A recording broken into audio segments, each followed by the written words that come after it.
다 같이 하나님의 말씀 보시겠습니다.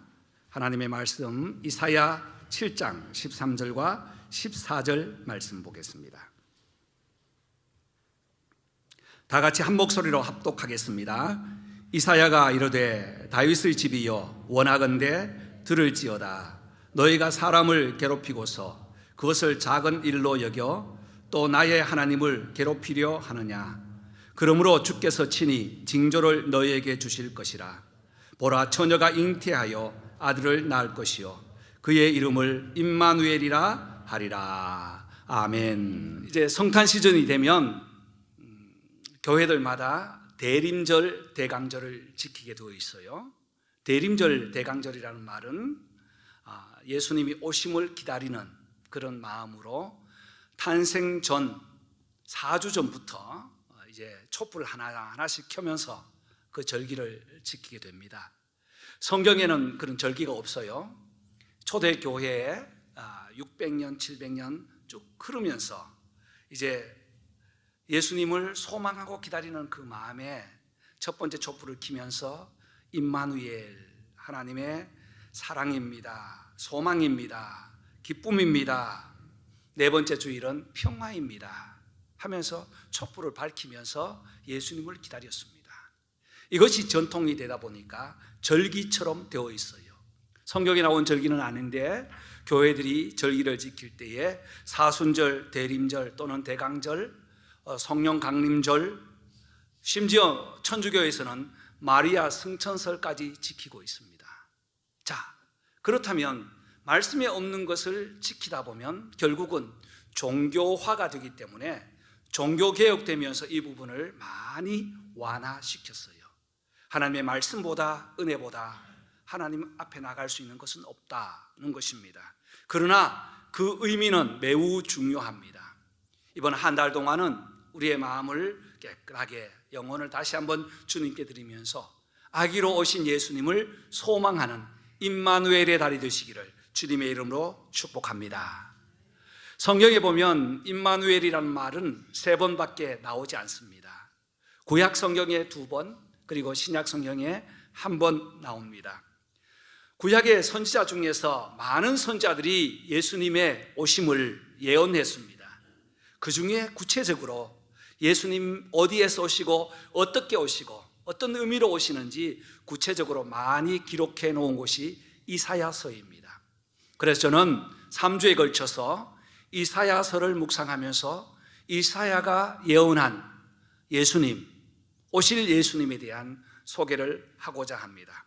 오늘은 첫 번째 임마누엘이신 예수님, 임마누엘이라는 거예요.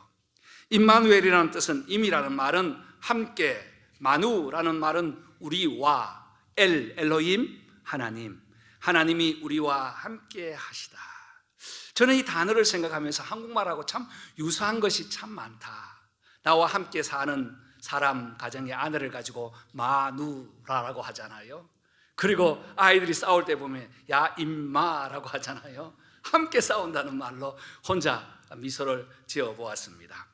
오늘 우리가 읽은 이사야 7장 말씀은 그 배경을 조금 더 이해를 해야 깊은 묵상이 가능합니다.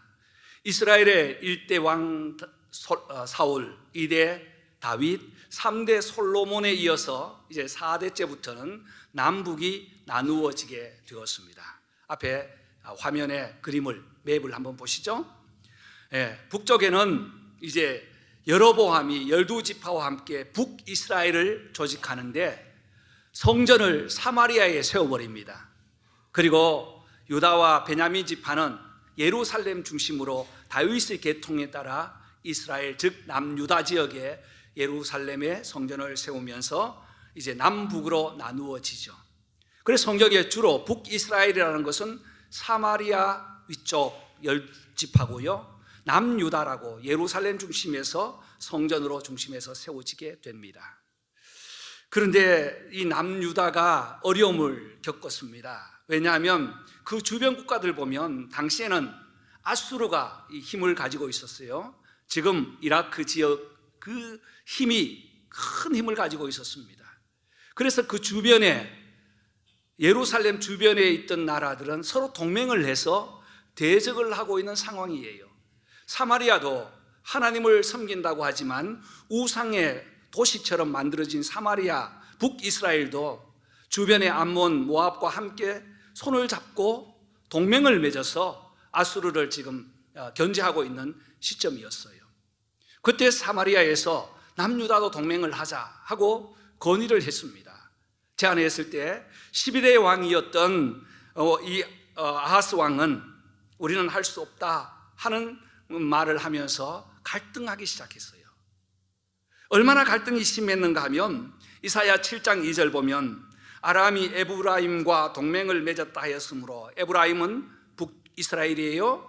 왕의 마음과 그의 백성의 마음이 숲이 바람에 흔들림같이 흔들렸도다. 숲이 바람에 흔들리는데 왕의 마음과 백성의 마음이 이렇게 흔들렸어요. 얼마나 두려웠을까요? 갈팡질팡 이렇게도 저렇게도 못하는 겁니다. 왜냐하면 남쪽에는 애굽이 있어요. 블레셋이 있어요. 아주 애굽의 힘이 있죠. 그런데 동쪽에는 아수르가 잡고 있어요. 북쪽과 함께 주변에는 동맹국이 잡고 있어요.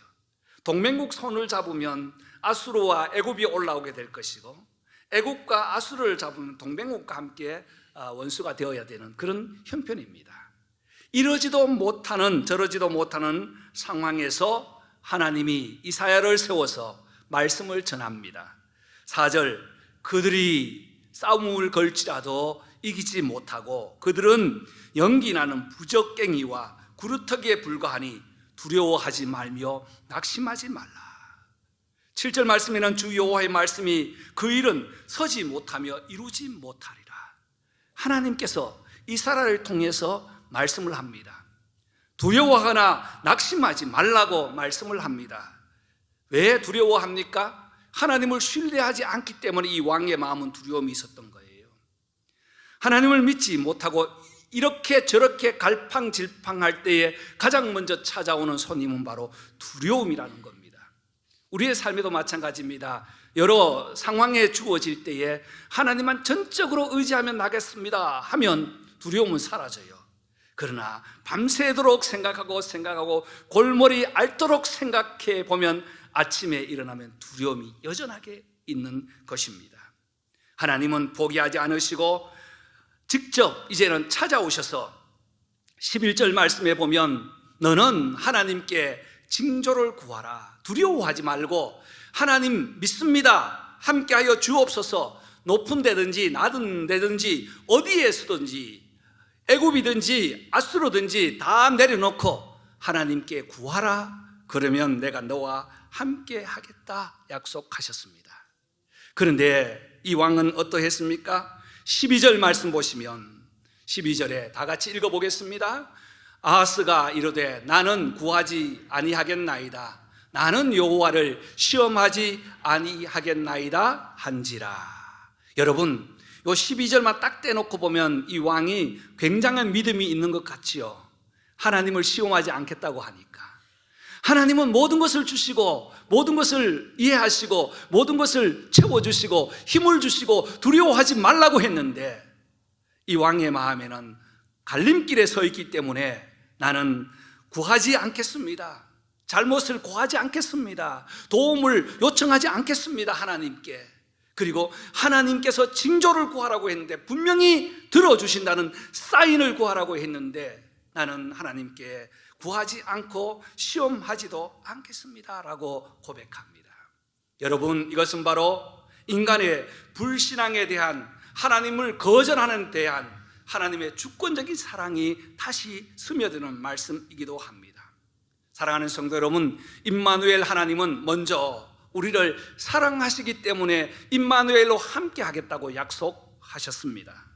우리의 삶에도 현실과 신앙의 갈등은 여전히 있습니다. 돈이면 해결되고 힘이면 해결되고 요즘은 과학, 기술, 정보이면 해결된다는 이러한 시대에 하나님은 우리에게 말씀하십니다. 내게 구하라고요. 내게 구하면 내가 함께 한다고 이미 말씀하셨습니다. 우리의 가진 것 아무것도 없어서 절망 중 게 있습니까? 하나님은 낙심하지 말라, 두려워하지 말라. 결코 아수르는, 애굽은, 동맹국은 너희들을 치지 못한다고 약속하고 계십니다. 사랑하는 성도 여러분, 12월 예수님의 다시 오심, 예수님의 초림을 우리가 기다리면서 우리 하나님의 은혜를 구하기를 바랍니다. 하나님, 은혜로 살겠습니다. 우리의 잘못을 용서하여 주시고 임마누엘 되신 하나님께서 그 사랑으로 우리를 지키시고 보호하여 주옵소서라고 구할 때에 이미 하나님은 임마누엘 하겠다고 약속해 주신 줄 믿습니다. 하나님의 사랑을 듬뿍 누리는 임마누엘의 한 달 되시기를 주님의 이름으로 축복합니다. 오늘 이 말씀에는 절대적인 소망의 메시지가 담겨져 있습니다. 13절 말씀 보면 아하스 왕이 듣지 않자 하나님은 다시 이사야에게 말씀하십니다. 13절, 이사야가 이르되 다윗의 집이여 원하건대 들을지어다. 다윗의 집이여 원하건대 들을지어다. 이 다윗의 집은 예루살렘의 총칭이에요. 왕을 비롯해서 성전에 있는 하나님을 섬기는 그 계통에 있는 모든 성도들을 이끌어서 다윗의 집이라고 합니다. 어떻게 하라고요? 들을지어다. 다시 한번 아버지의 마음을 전합니다. 현대어 성경에 보니까 백성들을 힘들게 하더니 하나님의 인내를 시험하느냐, 하나님을 왜 괴롭게 하느냐, 이 말이 왜 하나님께서 참고 참는 그 은혜를 시험하려고 하느냐라고 다시 이사야를 통해서 왕에게 전달했습니다. 여러분, 하나님은 지금도 용서해 주십니다. 사랑해 주십니다. 구하면, 잘못했다고 구하면 도와주신다고 약속하셨고 도와주시기를 지금 기대하고 기다리고 계시는 것입니다. 온 나라가 두려움에 쌓이고 백성들이 마음에 숲이 바람에 흔들림같이 흔들릴지라도 하나님 힘을 주옵소서, 하나님 도와주옵소서라면 소망을 주시는 소망의 메시지가 바로 임마누엘이라는 겁니다. 왜 아버지의 마음을 이렇게 괴롭게 합니까? 라고 하면서 그 다음 18절부터 23절까지 쭉 내용을 보면 회개하지 않으면 그날이 반드시 온다고 했습니다. 여러분, 말씀을 들으시면서 제가 말씀을 한 두 절 이렇게 넣지만 성경 전반적으로 그 한 장을 설명할 때가 많습니다. 여러분, 다음 주일 예배를 위해서 주보 맨 끝에 순서지 끝에 보면 다음 주 설교 본문이 나갑니다. 여러분이 집에서 읽어오시면 더 이해가 될 거예요. 오늘 하나님의 마음을 왜 괴롭게 하느냐 하면서 그 다음에 그날이 반드시 오는데 한 아이가 태어나서 그 아이가 우유와 버터를 먹기 전에, 젖대기 전에, 엄마 아빠라고 말하기 전에 그날이 온다는 거예요. 그날은 무슨 날인가? 멸망의 날입니다. 18절에는 그날에는 애굽의 파리와 아수르 땅에 벌을 불러서 골짜기 바위 틈에 다 모아서 푸른 초장에 앉아서 초토화시켜버리는 그날이 올 것이요, 어떻게 하지 않으면, 회개하지 않으면, 구하지 않으면, 하나님의 귀한 마음을 받아들이지 않으면. 20절에는 그날에는 아수르 왕이 와서 여러분의 머리를 다 잘라버리고 수염을 깎아버린다, 권위를 다 없애버린다는 거예요. 23절은 그날에는 포도나무 가지마다 찔레와 가지가 나고 흉년을 통해서 고통이 온다는 것입니다. 이러한 순간들이 순식간에 다가올 텐데 너희들은 회개만 하면 된다, 구하면 된다고 요청을 합니다. 여러분, 그렇습니다. 하나님은 날마다 우리에게 소망의 메시지를 주고 계세요. 사람을 통해서 주시기도 하시고 어떤 일을 통해서 주시기도 하시고 소망의 메시지를 주실 때에 회개하지 않으면, 기도하지 않으면, 감사하지 않으면 아픔과 고통이 있다고 말씀합니다. 이것이 인상이에요. 우리 출애굽을 쭉 보면서 이스라엘 백성들을 우리는 다시 봅니다. 애굽 땅에서 나온 그들이 광야를 걸으면서 많은 원망과 불평을 했지요. 그럼에도 하나님은 인내하시고 인내하셔서 용서하여 주셨습니다. 마지막 이제 신명기 31장에 보면 모세가 죽기 전에 다 백성들을 모아놓고 내가 이제는 하나님 품으로 가게 될 텐데 너희들이 약속의 땅 가나안에 들어가면 이렇게 살라고 주신 말씀이 신명기 말씀이에요. 이 말씀을 한 절 한 절 듣는 여호수아의 마음은 철렁 내려앉았습니다. 이제는 위대한 지도자가 떠나게 되는구나. 저 완악한 백성들을 이끌고 내가 어떻게 가나안 땅에 들어가서 정복을 한단 말인가 라고 두려워하고 있을 때에 하나님은 찾아오셨습니다. 여호수아야 두려워하지 말라, 여호수아야 두려워하지 말라 하시면서 내가 너와 함께 하리라, 내가 너와 함께 하리라.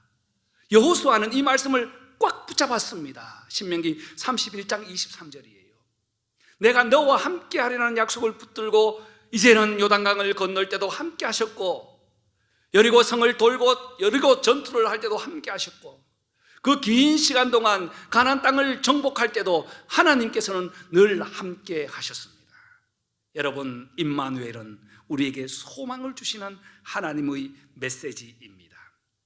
오늘 18절로 23절까지 말씀을 바꿔서 우리가 본다면, 다른 각도에서 본다면, 회개하지 않고 구하지 않으면 이러한 징벌을 주지만 회개하는 자에게는 이것이 변해서 갑절의 은혜를 주신다는 사실을 우리가 꼭 기억해야 합니다. 하나님은 오늘도 우리에게 좋은 것 주시기를 원하십니다. 오늘 임마누엘은 바로 이러한 희망, 소망의 메시지인 줄 믿습니다. 세 번째, 임마누엘은 영원토록 함께 하시는 예수 그리스도의 이름입니다.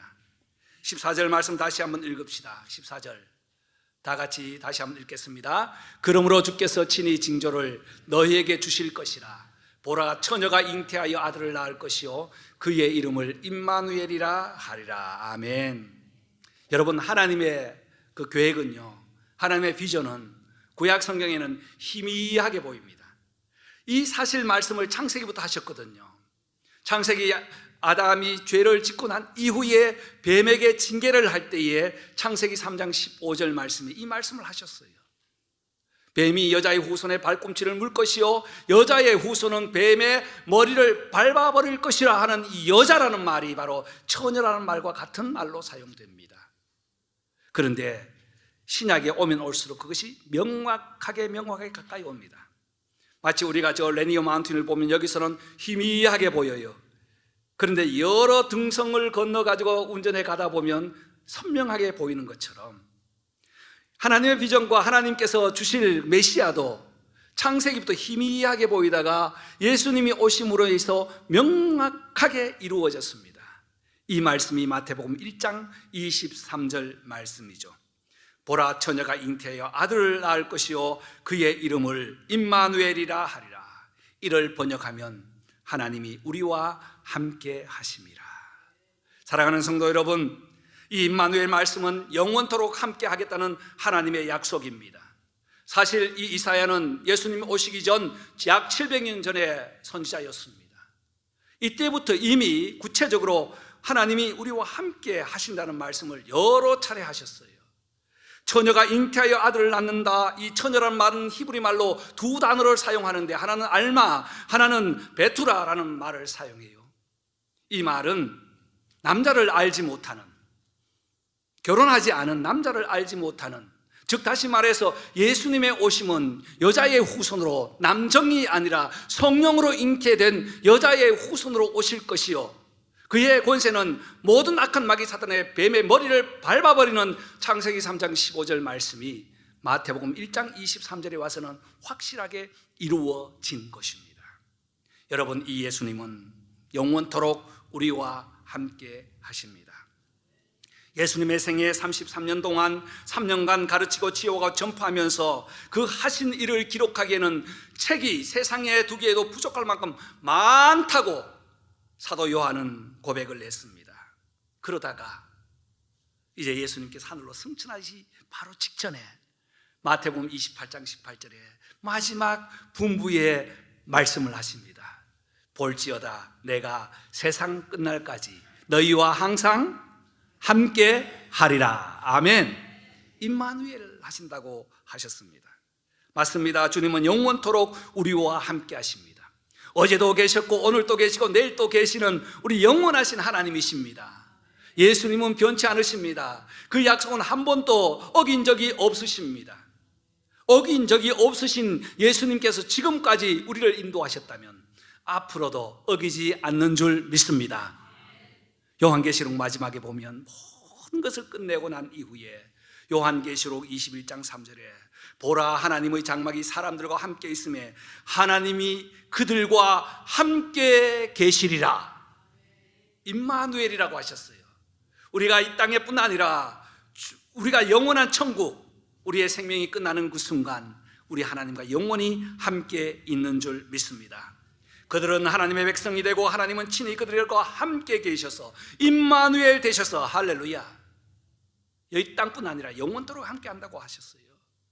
우리의 이 모든 땅의 수고를 한 몸에 가지고 주님 앞에 설 때에 주님께서는 우리의 눈물을 눈에서 닦아주시고 사망이 없고 애통하는 것이나 곡하는 것이나 아픈 것이 없는 영원한 천국에서 하나님은 우리와 함께 하십니다. 이 믿음 가지고 우리가 사는 것 아닙니까?